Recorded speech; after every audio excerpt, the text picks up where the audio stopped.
Every person has a journey, a reason for being who they are. Have you ever looked at someone and wondered, who really is this person? How did they get here? What's their story? Well, that's why this podcast was created, to listen to other people's life stories. Welcome to the My Story podcast. I'm your host, Ari. Well, guys, welcome back to the My Story podcast, a podcast where we just talk to day people and learn about each other. I'm your host, Ari, and I want to jump right into this. Today, I have a very special guest that I've waited a long time to hear her story. And it's going to be one where we're all going to learn and learn about each other, learn about life, and how much we should appreciate life and the things we have. So, without further ado, I am here today with Lois. Hi. Thank you. I'm happy to be here. My story's a little long and drawn out, but I'd be happy to share. First of all, I thank my Lord and Savior that I'm here today. Thank my family, all of my family, my tribe, which is large, all of my friends, all of my praying friends, my work family, my church family, and all that has followed me in this journey because it has been a long one. But as of today, it's still a successful one. Yeah. Well, I'm so thankful that you chose to be here and share your story with me and to anyone who's listening. So, as I regularly do in the podcast, what is your last name? Is there any history to that last name that you Well, know of? my last name is Graham, and my husband's family, I'm not exactly sure where they came from, but they settled in Missouri over 100 years ago. Um, his family, he's lived here all that, I mean, he hasn't, but the family has lived here all that time, and he's carrying on the Graham name. Don't really know anything other than we joke about him because his name is Billy Graham. Uh, okay, I can hear the reference there. hmm That's funny. Okay, that's awesome. Now I won't be able to get that out of my head. Your husband's Billy Graham, and it's hmm technically correct. And he has been my rock. He has stood beside me through the whole experience, and Hmm. it's just been a roller coaster. But he's rode every ride with me, so I'm very thankful for him. Also, my children, Hmm. they've stood beside us, they've helped us, they guided us, they've been there when we needed them. God's blessed me so much. Yeah, I can hear that. And for those who don't know, we can just jump right in. You have, like, off camera, has shared with me a lot of things that life has thrown at you. hmm Um, and one of the questions I usually ask here is, what are some hardships that you have gone through that molded you as a person and um and all that? And so we just want to listen. I say we, including everyone, who you are and what are those things, and just listen to your story. Well, I will dwell on the story of where all this started. I mean, I have had a lot of trust and faith in God my entire life. He's Mm, guided my life. I probably haven't been as devoted and as I should have been in the past, but this is something that has guided me so close to God. It's just hard to explain. And this journey started back in the summer of 21. It basically started with a crick in my neck. mm, I noticed I had had issues with my neck. I thought, well, I was just laying on my pillow and wrong, things of that sort. So I did all the things that was necessary to correct it. Even went to a chiropractor, which made it worse. So I went to my MD and I asked, told her what was going on and that we needed to do something. So she did a CT scan. During the CT scan, she said there was a bone spur pressing on my spine. She said, this needs to be removed. And I said, well, does it have to be? She said, well, it's like this. If we don't remove it, you will eventually become paralyzed. She didn't say you might. She said you would because mm, of how it was laying. yeah. I said, let's go for it. So we set up surgery in, let me see, I believe it was in October. We did the surgery. Surgery went well. but I had a horrendous reaction to some medication they gave me. They could not pinpoint what it was. Okay. I hallucinated. I was very combative. It was just a horrible, horrible experience for me and my family as well. Stayed in the hospital for 6 days. They released me. 5 weeks into recuperation, I became jaundice. And I had all kinds Hmm. of symptoms and all kinds of things that was going on. And I'd speak with the doctor, and it was just, normal things that could possibly happen from the reaction to the medicine or whatever. So we just kind of dealt with it till I got jaundice. So when I got jaundice, I went to my doctor. I called my doctor and set up an appointment. They asked me questions. Immediately that day, they said, "You need a CT scan." Hmm. So we did the CT scan, and about 9:30 that night, my regular medical doctor called, and he said, "We found a spot on your pancreas. What do you want us to do?" And I trust my doctor implicitly, so I said, "What would you do?" So he set me up. He called the hospital that night. He knew people there, and I'm not gonna use names, I'm just going to refer them as because, Yeah. well, I give them the glory, but anyway. Yeah. So, they set up an appointment, and I was in the hospital the next morning, which the hospital was in St. Louis, and it was, 2.5 hours away, but they had a bed waiting. We did all the workup, and this was between Christmas and Thanksgiving of '21. So, we did all the work that we needed to start the chemo. Yeah. We did we did chemo, and the doctor told me, he said, "Do you want to start with the heavy duty or do you want to start with the light?" Well, when you're dealing with pancreatic cancer, and they had told me, you know, I was in one end of the hospital, my husband was in the other. They told him I had 6 to 8 months to live. Hmm. They were telling me it looked very positive because it was in the head of the pancreas. It was very small and we caught it early. So that gave me hope. With him, he was very sad, very upset because he knew what they had told him. And usually pancreatic cancer is not curable. It's not Yeah. something you survive from. So anyway, we started the chemo in January. I did very heavy duty chemo because I told him, "Hit me as hard as you can, as long as my body will take it." I was blessed in one degree on how I handled it because I did not get extremely sick. They gave me medication, but I had one treatment, heavy duty treatment, a month. But then on the third treatment, as we started home, my eyes started to close. Oh. It was a weird feeling. By the time we got 30 minutes away, the left eye had closed completely and the right eye had started to shut also.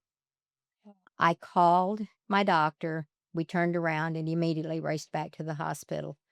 While we were coming back, he had researched, he had checked it out. He already had a plan and, something already in force that we were going to continue with. He said it had attacked the nerves in my eyes. And if I understood him correctly, which, I was kind of in upheaval at that time, I I told him, I said, "Let's do what we can." Well, anyway, he said, "We will do a new treatment." And if I understood him correctly, he said I was the second person in the United States that this had happened to. I could tell you the chemos, the names and stuff, but that's really irrelevant to what we're talking about. But let me backtrack just a little bit. Yeah. After the 2 days I spent in the hospital and I got home, it hit me. Oh, Lord, I have cancer. I'm going to Hmm. die. That was the first thing crossed my mind. Hmm. I screamed, I kicked, I yelled, I hollered a bit, and then I prayed. And it was just as if God threw a robe of comfort over my body. Wow. I get goosebumps when I say this because I can feel it as of today. Yeah. He said, "You're in my hands. I will never leave you nor forsake you. Hmm. I am here." And my friends would say, "Well, aren't you scared? Aren't you worried about it?" Because I was footloose and fancy free, so to speak, as far as anxiety and fear, and I was one to worry. Yeah. God gave me that, not me. So anyway, after the third chemo, I'll fast forward a little bit. We started the treatments. I did 3 treatments a week, and I was off one. We did them until July. I had about 3 weeks off, and then we did Whipple surgery. Of course, Whipple surgery, in essence, is a horror. If you see, and of course, they tell you all the side effects. You won't be able to eat. You're going to be in extreme pain. Um, you're gonna. The even doctor told me. He said you'll hate me for a few months, but he said then in the long run you will appreciate what I did. He said you'll be in the hospital 10 days to 2 weeks. Sometimes older people have to go to rehab or something like that. And of course, I gave him the side eye and said, "This old lady ain't going to a nursing home. I'm going home when I'm done." We did the surgery. There was no reaction whatsoever to the anesthesia. In fact, I was fussing at the doctor the next day when could I take my shower? We stayed there 6 days. Hmm. He said, "You're the oldest," and hesitated. And I said, "You can say it. I'm the oldest. I'm the oldest old woman you've ever known." And Yeah. he said, "Yeah, to go through this." He said, "The only other person I've operated on was a 32-year-old man that he left in 6 days." Hmm. He said, "You're very strong." I went home taking Tylenol. I did not have to take any of the medication they gave me for pain. I felt good. I ate. I did what I could do. But I probably overdid it just a bit because I ended up with a hernia. Oh. So this was in March of the following year. I went in, had the hernia surgery done. They did a fantastic job. She did a lot of slip stitching and it looks awesome. My husband says I have muscle now. No, it's not muscle. But anyway, um, I had the hernia surgery done and they sent me home. It was like a 24-hour thing. Again, I had a reaction to the medication. Hmm. Not quite as severe, but I was at home this time, so I had enough of a reality to be in my own home, but did not know this stuff wasn't happening. It was not good. Hmm. So anyway, after that, I was cancer free. I went back to work. Of course, I did my 3 months, my 6 months, my checkups, as they Yeah. always recommend. He kept a really close eye on me, and by the way, he was a wonderful oncologist. Hmm. And then I went in October of this year. My numbers were high, and so he did a CT scan, and on the CT scan, he found a spot on the outside of my lung. Hmm. We did a PET scan. He said, "We want to know what we're dealing with before we do anything." So he did the PET scan. That was the only thing that lit up that showed cancer anywhere. So I said, "What are my options?" And he said, "Well, we're going to go in and do a wedge." Of course, there's a long name for it, but he called it a wedge. He Okay. just went in through my side, opened it up, used robotics, and took out that piece. It was like a piece of pie, Okay. is how they took it out. He removed that wedge. And this was on a Thursday. It was maybe about the 5th of December.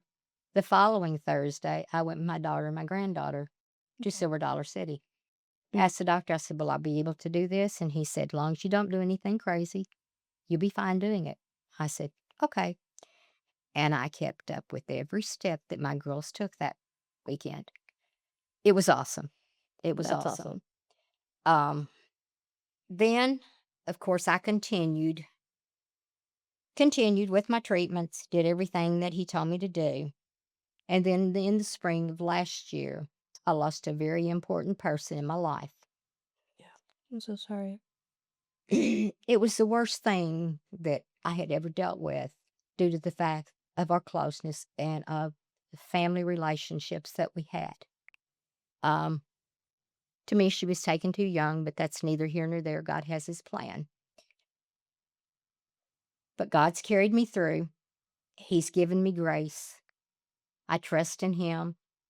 I trust that no matter what is going to happen, my family, my friends, they're going to be praying for me continuously until my journey's over. Um, After the wedge, like I said, I went back, continued my appointments. The last appointment I had, and of course, they always show your stuff on my chart, Mhm. and I always look at it. Well, I looked at my chart and my numbers were high. So that put a little fear in me. Of course. So I prayed about it. And of course, he doesn't do his CT scan and show it until after he's talked to you. Yeah. So anyway, I debated, should I tell my family? Should I tell my friends? Should I say anything? And God kept impressing me. Have your friends to pray. Have your friends to pray. Hmm.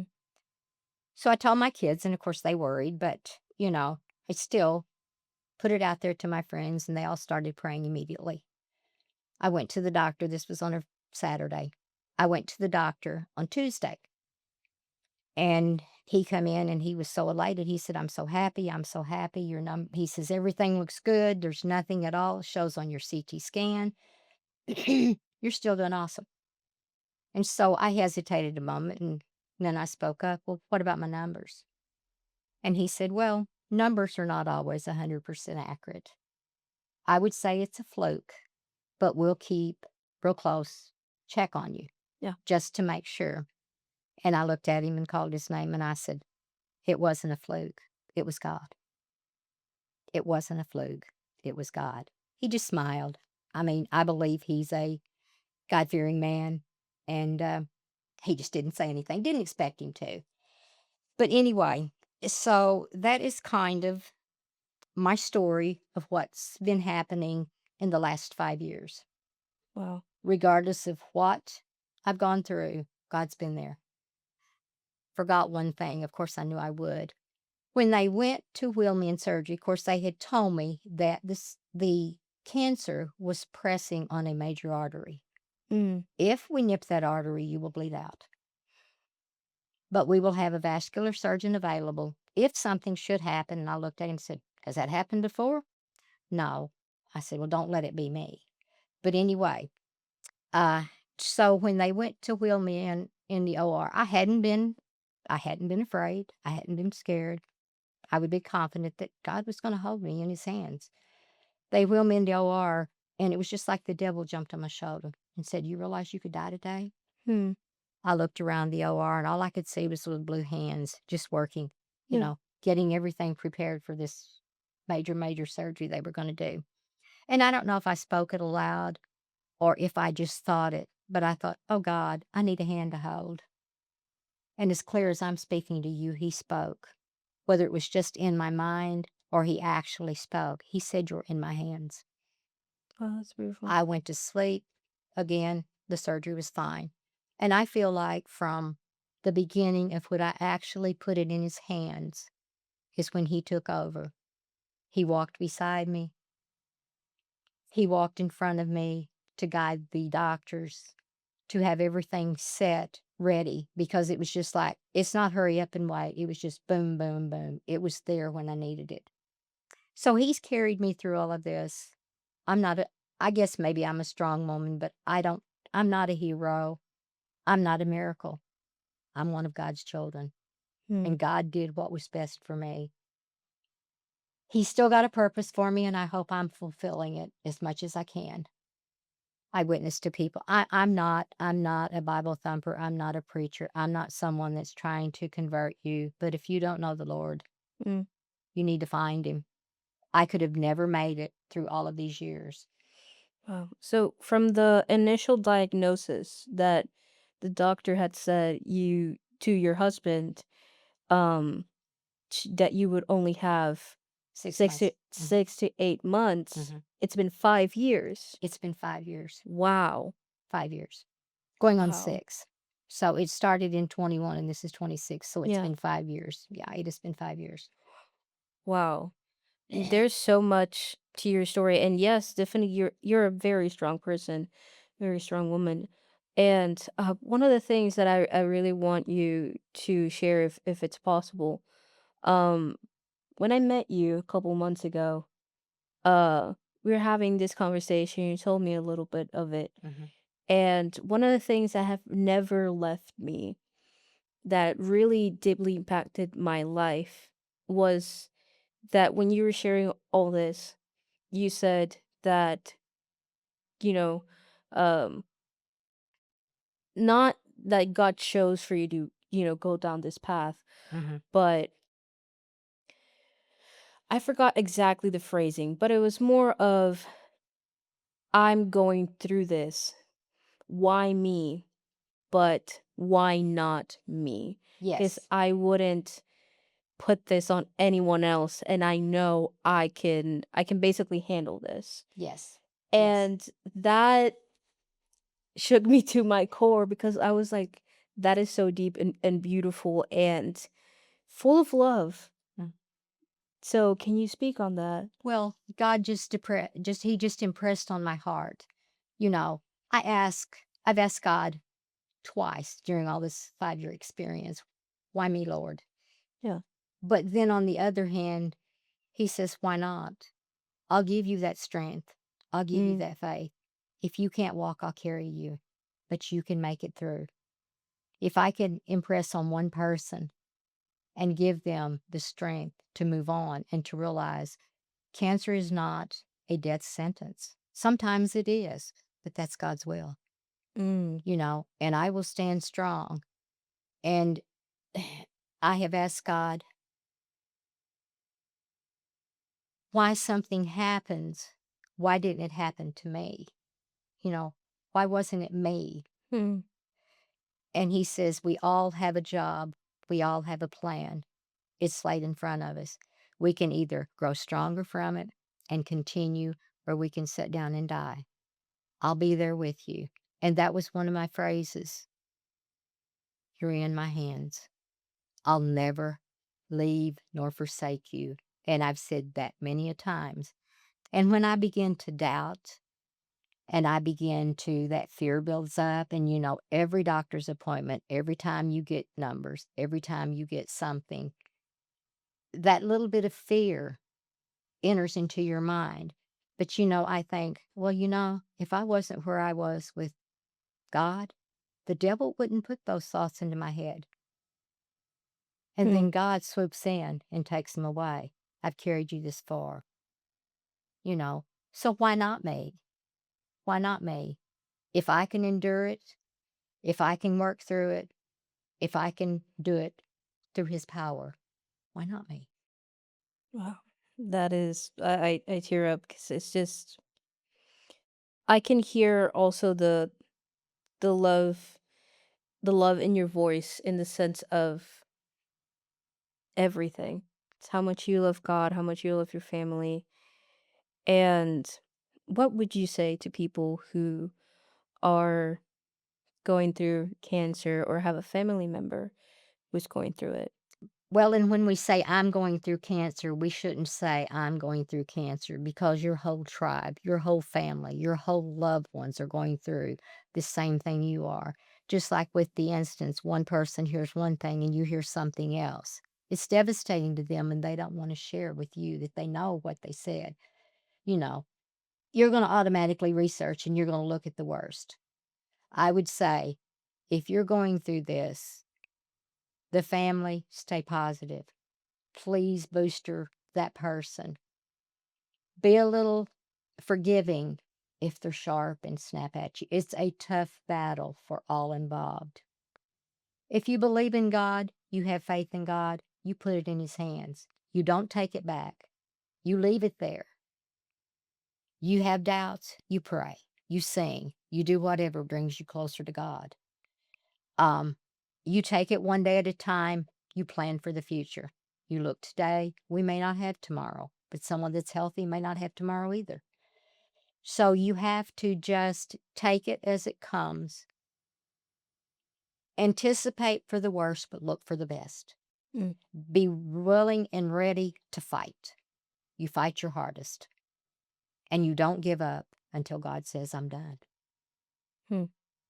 It's a battle that I would never wish on anyone, and I never thought in my whole life I would ever deal with all I dealt with, but God hasn't failed me yet.